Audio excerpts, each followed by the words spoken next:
Have you ever felt that shiver down your spine, that primal fear that whispers of something truly dark lurking just beyond your understanding?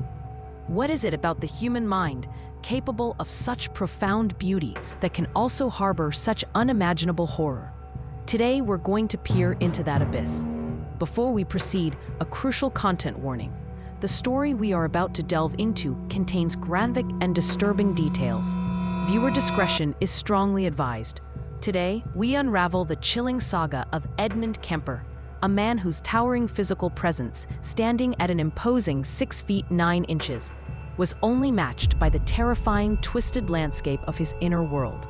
He was known as the Co-Ed Killer, a moniker that barely scratches the surface of the terror he inflicted. For years, he walked among us, a monster hiding in plain sight, a seemingly articulate and intelligent individual who harbored unspeakable desires. To understand Kemper, we must first journey back to his beginnings, a childhood steeped in dysfunction and psychological abuse. Born in 1948, Edmund Emil Kemper III was the product of a deeply troubled home. His parents divorced when he was young, and he spent his formative years shuttling between his father and his domineering, often cruel, mother, Clarnell Strand. It was a relationship that would define and ultimately destroy him. From an early age, Kemper exhibited disturbing behaviors. He tortured animals, played with dolls in unsettling ways, and harbored violent fantasies.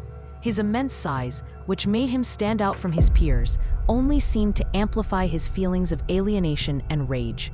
By the time he was a teenager, his mother, unable to cope with his increasingly erratic and aggressive behavior, sent him to live with his paternal grandparents in North Fork, California.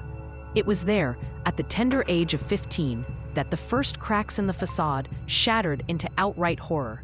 On August 27, 1964, Kemper shot and killed his grandmother, Maud Kemper, with a rifle.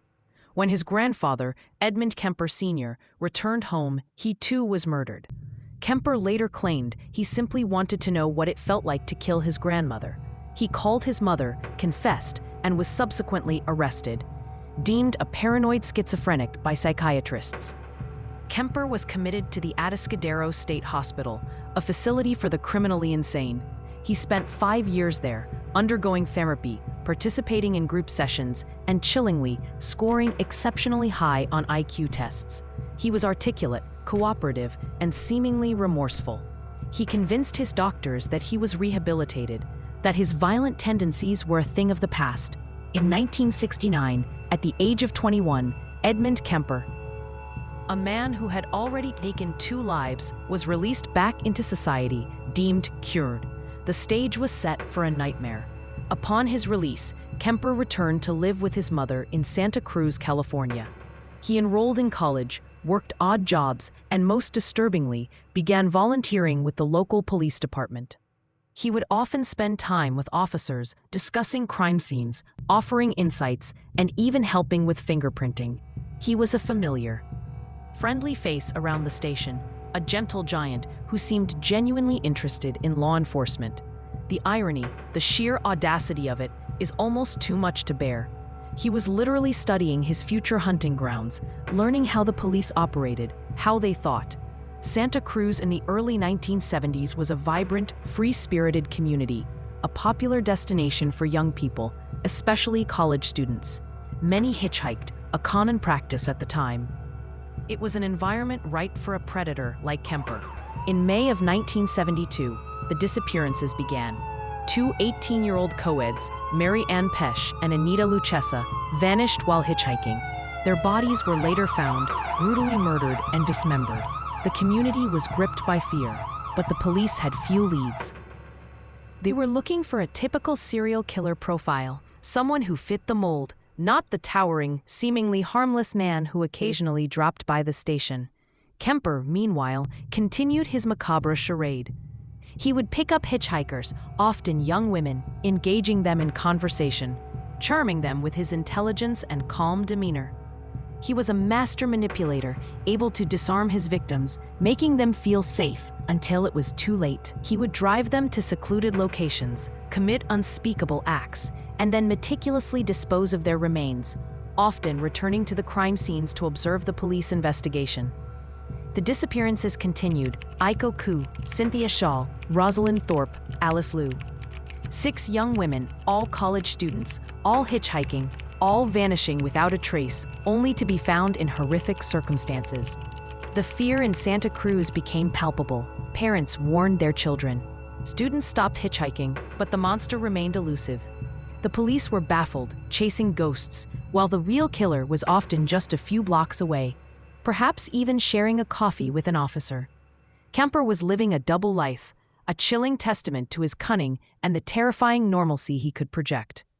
The escalating horror reached its sickening crescendo in April of 1973. Kemper's relationship with his mother, Clarnell, had always been a volatile cocktail of resentment and dependence. He hated her, yet he lived under her roof, enduring her constant criticism and belittling. On April 20th, 1973, after a particularly vicious argument, Kemper snapped. He bludgeoned his mother to death in her bed. The act was not impulsive. It was the culmination of years of festering rage. But Kemper wasn't finished. Later that same night, he invited his mother's best friend, Sally Hallett, over for dinner. He murdered her too. The 2 women who had been such a dominant force in his life were now silenced forever. After the murders, Kemper got into his car and began driving east, across the country. He called the Santa Cruz Police Department from a payphone in Colorado, calmly confessing to the murders of his mother and her friend. And then, with an unnerving lack of emotion, he began to detail the murders of the 6 co-eds. The officers on the other end of the line were stunned. They had been searching for this killer for months, and here he was, calling them, giving them every detail, every gruesome particular. They initially thought it was a prank, but Kemper's precise descriptions, his intimate knowledge of the crime scenes, quickly convinced them otherwise. The man they had occasionally chatted with, the man who had helped them with paperwork, was the very monster they had been hunting. The revelation sent shockwaves through the department and the entire community. The co-ed killer had been among them all along, a wolf in sheep's clothing, a chilling reminder that evil often wears a familiar face. Edmund Kemper was arrested without incident in Colorado. He was extradited back to California, where he stood trial. His confession, delivered with chilling clarity and an almost academic detachment, painted a horrifying picture of a deeply disturbed individual. He spoke of his crimes with a matter-of-fact tone, offering psychological insights into his own motivations, often sounding more like a clinician than a confessed murderer. Psychiatrists who evaluated him described him as a highly intelligent psychopath, a narcissist with a profound lack of empathy. His high IQ, estimated to be around 145, allowed him to manipulate those around him, to craft a facade of normalcy that fooled everyone, even seasoned law enforcement officers. He was found guilty and sentenced to 8 concurrent life terms, a sentence he continues to serve to this day at the California Medical Facility in Vacaville. The case of Edmund Kemper left an indelible scar on Santa Cruz and forever changed how the public viewed serial killers. It shattered the illusion that monsters only exist in the shadows, revealing that they can be articulate, intelligent, and even charming. It forced a reevaluation of psychiatric evaluations and the criteria for releasing individuals deemed cured. The story of Edmund Kemper is a stark reminder of the complex interplay between nature and nurture, the devastating impact of childhood trauma, and the terrifying capacity for evil that can reside within a seemingly ordinary person. It forces us to confront uncomfortable truths about human psychology and the often hidden dangers that can lurk in our communities.